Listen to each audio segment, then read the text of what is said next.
I still remember the day I found out Michael sold our family lake house. The one my grandparents had built with their own hands. The one where we'd spent countless summers swimming in the cool, clear water and roasting marshmallows under the stars. He sold it to Amanda's dad for $500,000, a price that didn't even come close to its real value. And he did it without ever breathing a word to me. Worse, he forged my signature on the deed, scrawling it in his sloppy, overconfident way, thinking I'd never notice. That lake house wasn't just a piece of property. It was my sanctuary, my history, my heart. And he'd traded it away like it was nothing. I'm 38 now, and I'd always thought Michael and I were solid, not perfect, but solid. We'd been married for 12 years, built a life together, or so I believed. But that illusion shattered when I stumbled across the truth. It started with little things. Bank statements that didn't add up, withdrawals I couldn't explain, his late nights at the office that stretched longer and longer. Then I found the emails, flirty, intimate messages to some woman named Jessica, a 25-year-old paralegal from his firm.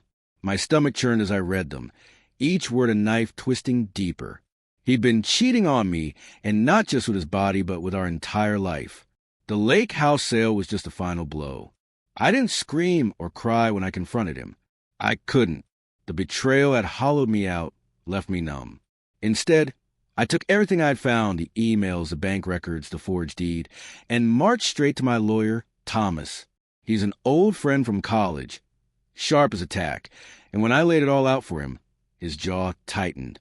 "Olivia," he said, leaning across his desk, "this isn't just betrayal. It's fraud. The lake house is in your name alone, your inheritance. He had no right to sell it. We can nail him for this." His words lit a spark in me, not of anger, but resolve. I wasn't going to let Michael destroy me. I'd make sure he faced the consequences. The county rejected the transfer almost immediately, since the property was solely mine. Michael's forged signature didn't hold up for a second under scrutiny. I can still picture his face when he got the news. Pale, sweaty, his usual cocky grin replaced by wide-eyed panic. He came crawling back to me that night, banging on the door of our house.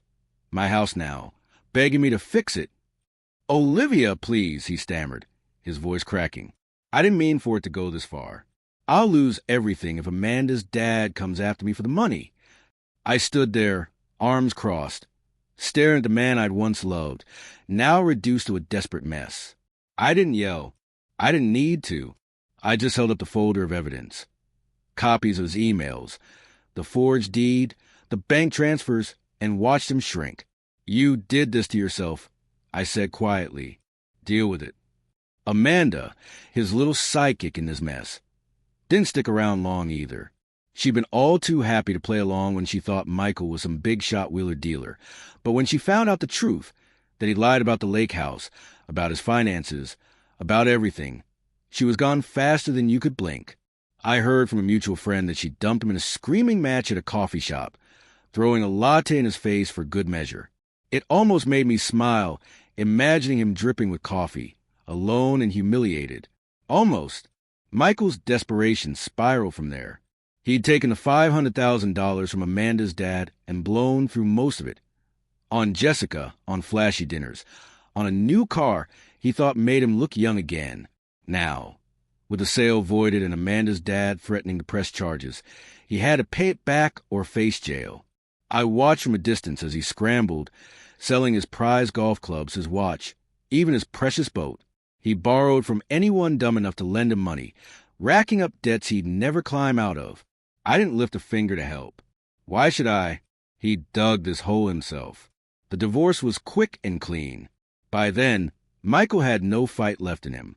He sat across from me in the mediator's office, head bowed, signing over everything. The house, the savings, the retirement accounts he hadn't already drained. I didn't gloat. I didn't need to. Seeing him humbled, defeated, was enough. He mumbled something about being sorry as he left, but I didn't respond. Sorry doesn't undo a forged signature. Sorry doesn't erase years of lies.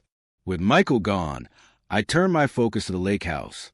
The county had returned it to me, and I poured myself into restoring it. I spent weeks scrubbing the floors, repainting the walls in soft blues and whites. fixing the creaky porch swing where my grandma used to sit. It wasn't just about the house. It was about reclaiming what was mine, piece by piece. When it was done, I invited my whole family up for a reunion. My parents, my brother, my cousins. We filled the place with laughter and music the way it used to be. We swam in the lake until the sun dipped below the trees, and later, as fireflies blinked in the dusk, I stood on the dock, breathing in the crisp air. For the first time in months, I felt free. Michael was a shadow fading behind me, and ahead stretched a future I could shape on my own terms. The lake house was mine again, and so was my life.